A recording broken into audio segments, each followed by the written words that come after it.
كما ترى يا سيدي الفاضل أن السيد قارون، وعندما يذكر قارون تقوم تقف، لأن ده كان في عصره اللي ما كانلوش ظهر ولا مغرب ولا أي شيء سوى الخسف. تقوم تقف لأنه صاحب علم. أنكره على الله ولكنه صاحب علم، حتى نعلم أنه يشكل نواة لمن يعلم ويدعي العلم. كما سنفسر ما يقال الآن بما أننا في مغارة قارون حتى نأتي بالساقية التي تعمل بالدفع الذاتي اللي خلته ينسى ربه من كتر المال، ولما مالت أخلاقه مال لأنه استخف بالبهائم.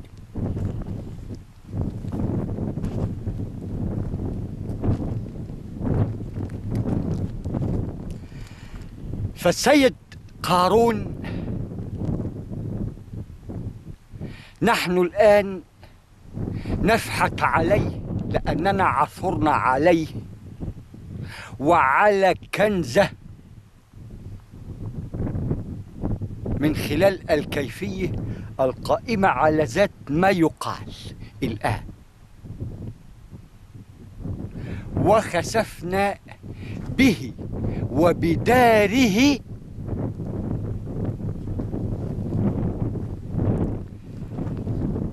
أنت تعي الواو، وماذا تعي؟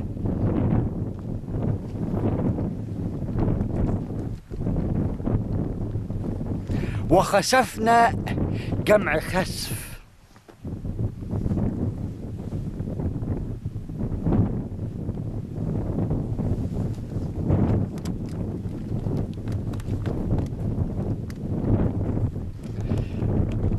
هنا رأينا الجمع يسبق ذات شخصية المحترم اللي هيذكر قارون.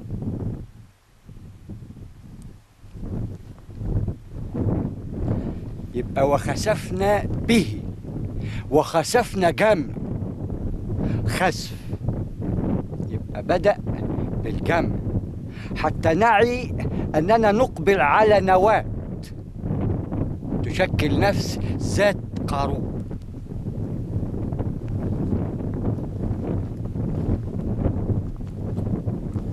وخسفنا به، يبقى جينا من الجمع وخسفنا جمع خسف.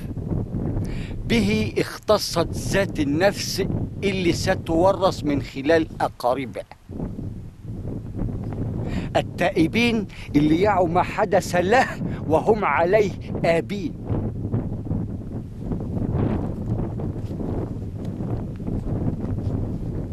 لأنها ملك لله، وما أتانا إياها الله من علم لوقح رياح وزلت بها أنفسنا، مع أننا لم نكملها بعد. ده بأمارة التسعة التي تسعى وتذكر التسعة أصفار، حتى تعي أين كنز قارون وماذا يقول. سوف تعي من هو من يقول.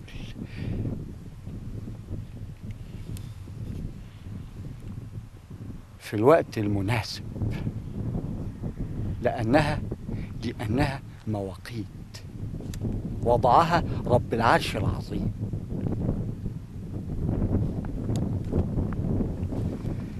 وخسفنا جمع خسف،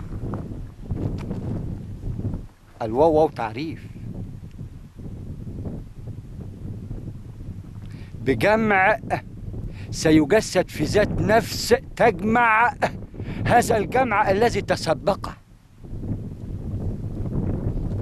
به اختصت ذات شخص قارون ومنه أقاربه ونسله، ولكنه من غار لأنه كان من يقود. وبداره. داره جمع الدير، وجسدت في ذات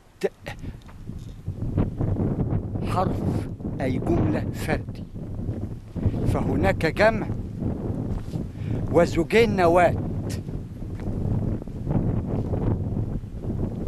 به ستشكل أنفس تورث من خلال الوراثة الفطرية.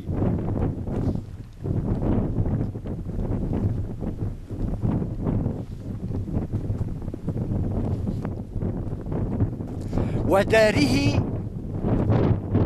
عندما ضرب سيدنا موسى عليه الصلاة والسلام 12 عينا، وجب علينا أن نكمل 13.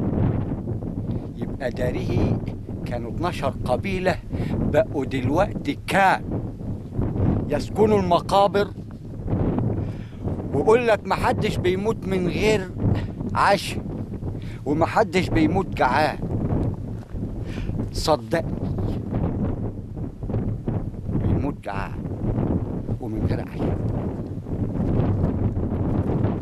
وحقه تحت أقدامه، ولكننا نقبل ما لا أعي،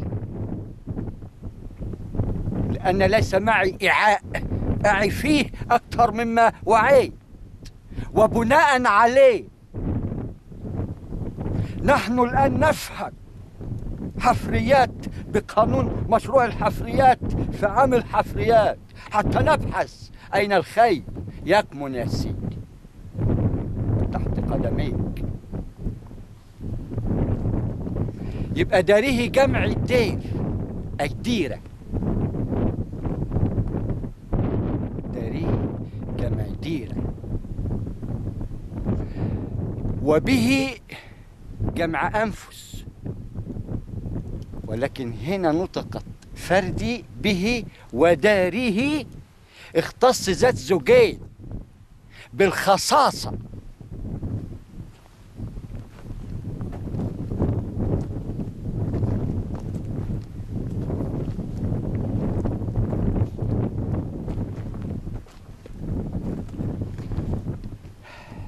علمنا وخسفنا جمع خسف، وذكرناه المثلث مفتاح عقلك يا عم هلال.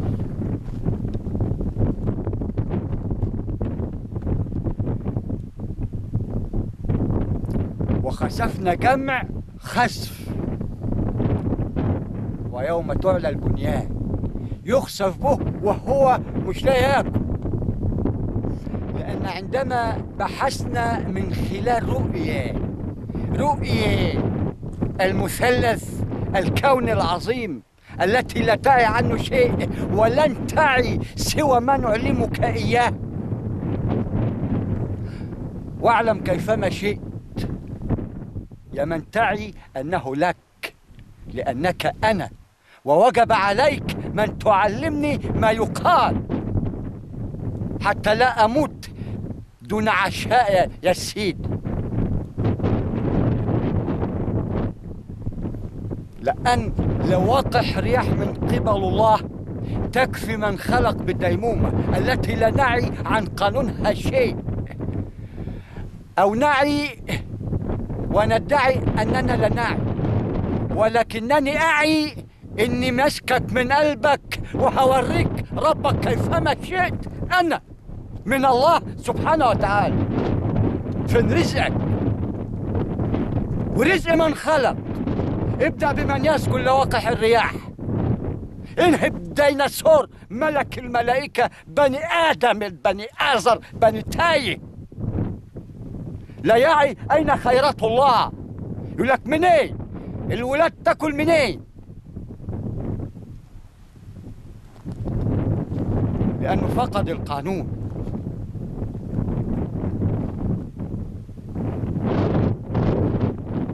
وعندما تذكره يبى ويتكبر عن جهل مع سبك الإصرار والترصد، ولكننا نعمل ابتغاء مرضات الله بمن لا يعلمهم إلا الله ثم اللاحقين متأخرين.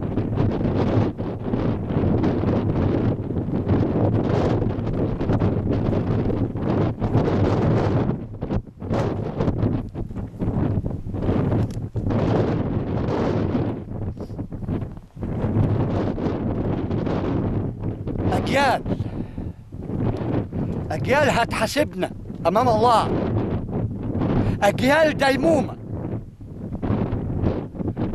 والسابقون سابقون ولا تعلم قدر السابقون. الواحد بكام؟ وعي ما تسمع هذه المرة، لأن الخير طالع من تحت قدميك. ما يطلع من تحت قدميك ولا تعي عنه شيء، فده يشكل لنا نواة الجهل المضجع تبتلع مسوع الجمس، تفرعها بمقياس النانو في لواقح ريح غير مكتملة، وتقول له روح بجمس وتذكر الكوبون. يا اخوي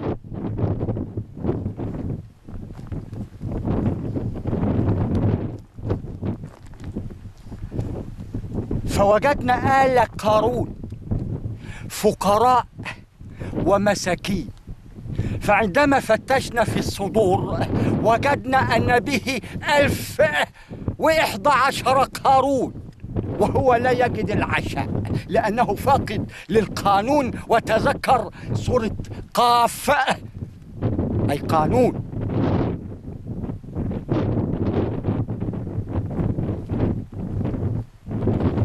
فقارون يمتلك قانون غير مكتمل بتقوى الله، ولكنه كامل علميا وبزنس يا حبيبي، وبزنس يا اخوي. امال الكنز هيطلع ازاي؟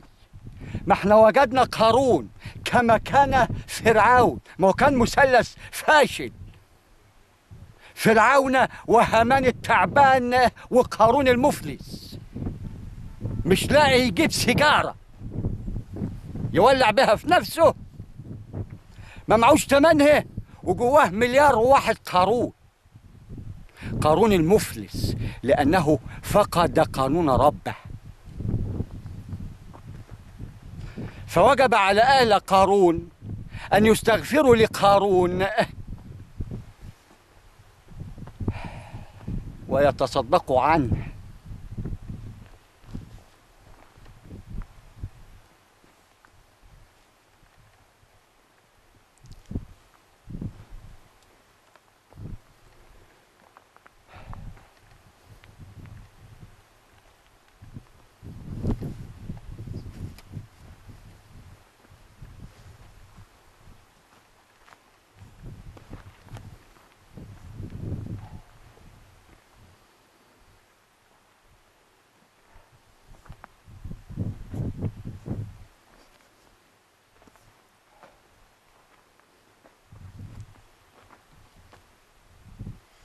فكيفية الصدقة يا حبيبي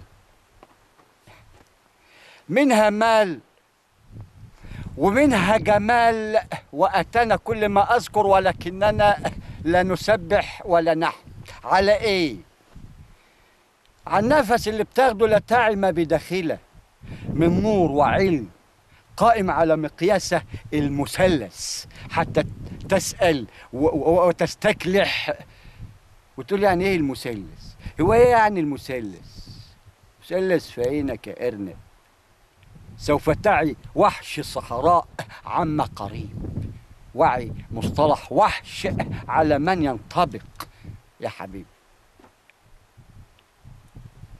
ولم أكن، لأنك سوف تقرأ ما لا يرضيك وسوف أرى في عينيك. امسك مقاطع أغاني يا حبيبي عشان تعرف تغني. بعد ملوك الفن ما عادش فن، عكفتها فنين. فعندما وجدنا قارون التائب من يستغفر ربه، فدلنا على الوسيلة المؤدية إلى الفضيلة، الوسيلة اللي تؤدي للسبوب، مع مراعاة وضع الديمومة. الكيفية سنريك إياها قائمة على الذات، لأننا بنجيب دلوقتي سيد قارون معربشة. أتينا بمرض سيبيا يعني بها كلاب وصلت 70 ذراع حتى الآن من خلال الاقتصاد القائم. بعد ذلك لأن عندما خسف به كان لديه فضة كتير، فكانت تقيلة على الموقع، انهارت به بأيامه السوداء زي البنيان لما يكون عالي. ما يتحملش فيه التكنولوجيا هنا ما بتشيلش. ففي تحت بقى مال قارون،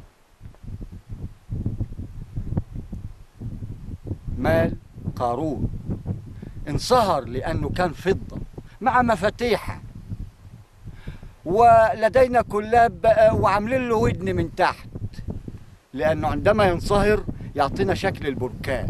نهي كيفية نزول الهلب أي الكلاب بذاك الحبل أي السلبة 70 ذراع حتى الآن،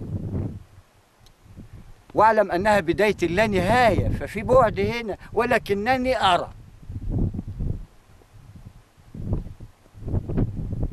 وأعي كيفية طلوع هذا الكنز من خلال هذه الآلة التي تعمل بالديمومة، ترفع اقتصاد مصر أم الدنيا المسببة والمتسببة والمؤسسة لاحترام المال. ولما مال وما كلكم إلا نفس واحدة، والقانون هو الذات، القانون واحد، ولا علم إلا من علمناه مما علمنا الله. كيف ومتى اسأل ربك سبحانه وتعالى يعلمك. إن كان لديك بصيرة ترى بها تغمض عينيك وتسبح في مقياس لا حلحلة ولا لحلحة فيه، تجوب في ملكه اللا نهاية له. ابدأ ب100,000 سيدنا أبا بكر، علك يكون لك هذا الرقم مقياس. إن لم ترى 63 عمر خاتم النبيين عليهم الصلاة والسلام، 63 الثلاثة المثلث والستة أول الأزواج، السبعة المثاني. أمال مين اللي هيفتح يا حبيبي؟ مين اللي معاه المفتاح يا أخوي؟ أنا اللي معاه المفتاح، اللي ماشي تايه نازل مغارة قارون علشان أجيب قارون وأطلع ماله وما عليه، ونتوب مع بعض ونبقى حلوين، ونتوب ونروق نشوف شغلنا. ما هو ما استناش اتقلع بعد 6 سنين، لا ده انا اخلي الكل يبوس الراس علشان تدوم من خلال التورث. يبقى الرئيس رئيس لانه معاه قانون الديمومه للمرياس، والوزير وزير لان معاه قانون الديمومه للتوريث. وعندما يعي ان نسله لن يصون ذلك الميراث تاكد انه هيبدا بجاره يا اخاه، لأن حينئذ سيكون الكل معاه وشبعان ويعي الكيفية القائمة على الذات من خلال العلم اللي سيقال وقيل من خلال قناة الطارق وعلم شركة الدائرة الثلاثية للأبحاث العلمية والإعلام وعالم المثلث وما أدراك ب40 موقع. الأربعة يوم الله نجم جمع جم حتى تعي الكيفية القائمة على وراثة قلة الأدب من خلال قارون.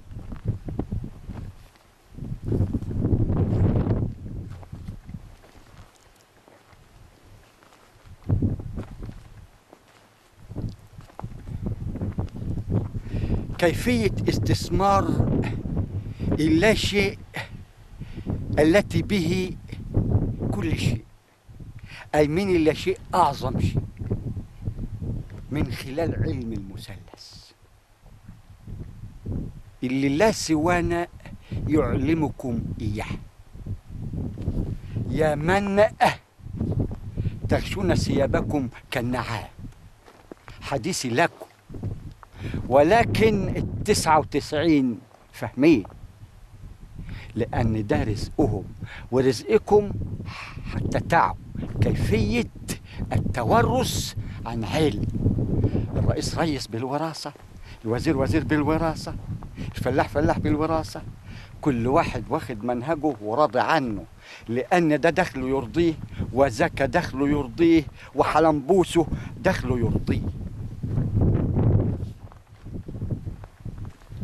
ووجد لدينا الحل السحري من خلال علم آل قارون والبحث في هذه النفس، جمع أنفس، والدار جمع الديرة، نواة الديار. وتذكر يوما لا أنساب، تذكر بما يقال. وهناك فرق بين تدبر وتفكر وتذكر، بكلاهما وذكر، أربعة ذكروا في القرآن. ورقم 4 يشكل لنا يوم الله، نجم جمع نجوم، يوم 1000 عام ما نعد، اللي به رصد 1000 يوم بمدينة الفيوم، أي 1000 يوم. وآن الأوان أن نعي أن 1000 بنيت على 1 الألف، يبقى 1001 يوم حتى نكمل ونكمل ونكمل ونكمل. مقيل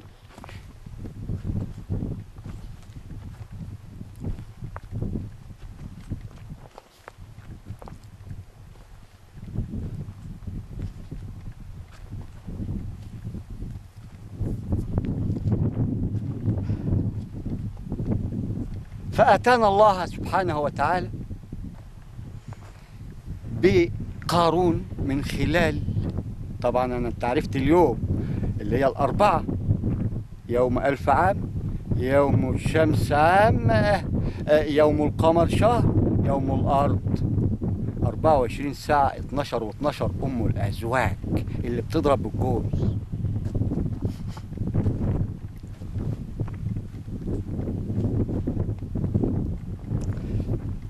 ده معنى رقم 40. الذرة أنجبت ظل ذي 3 شعب يومه ب4 أيام مرصودة على 1000 عام مما نعد مدار النجم. وبناء عليه عندما مشى سيدنا خير من اصطفى سيدنا موسى ووصل هنا، وتسمى رحلة 1000 يوم. ألا يوجد له من نسل بعد 12 قبيلة؟ لا، ردموا 12 عين. طب فين 13؟ حتى تعي أن هذا الرقم فتوحات الخاتم من خلال أنه أتته على 40 اللي يشكل لنا يوم الله. يبقى أدي الذرة تشكل لنا الصفر زوجين الرتق زائد ذرة النار. أنجبت ظل ذي 3 شعب يومه 4 أيام حرم، دوك 4 أشهر حرم. يبقى ده القمر، النجم له يوم جمع نجوم، الشمس لها يوم، القمر لها يوم، والشمس والقمر بحسبان، والأرض لها يوم أم الأزواج التي أنجبت وربت بالله ثم بكم لأنكم أهله ولكنكم في غفلة. ليس لي، هو ده الموضوع ولا خلاف، أننا نعمل لمن هم في غفلة، السكران في ذمة الصاح، إلى أن نعي إننا كلنا مش سكارى ولا صحيين، أموات بقانون أنت ميت وكلهم ميتون.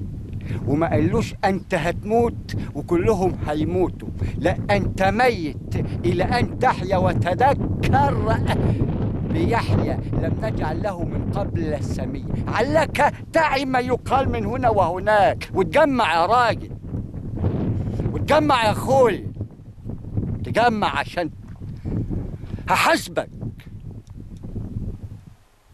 من الله إلى أن نلقاه سوية. الكيفية قائمة على الذات اللي انت عارفه يا مسؤول عن الفول.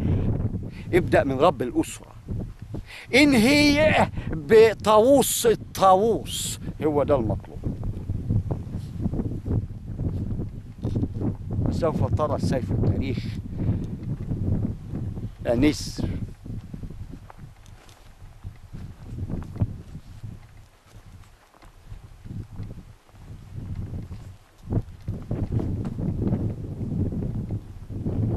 فوجدنا بحيرة صغيرة في موقعه،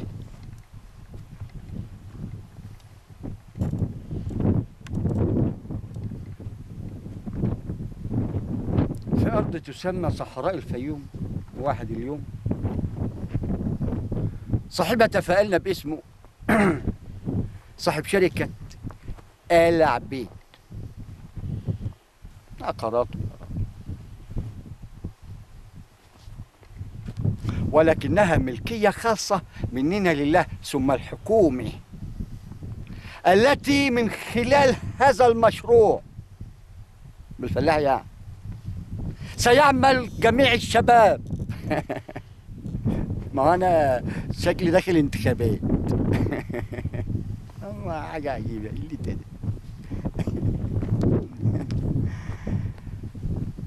عندما تعي آلة الديمومة أنها ستشكل قانون الأرقام، هناك فرق بين 87 وال 78. الآلة التي تشتغل الديمومة 78 وبين ال 87 وال 78 11.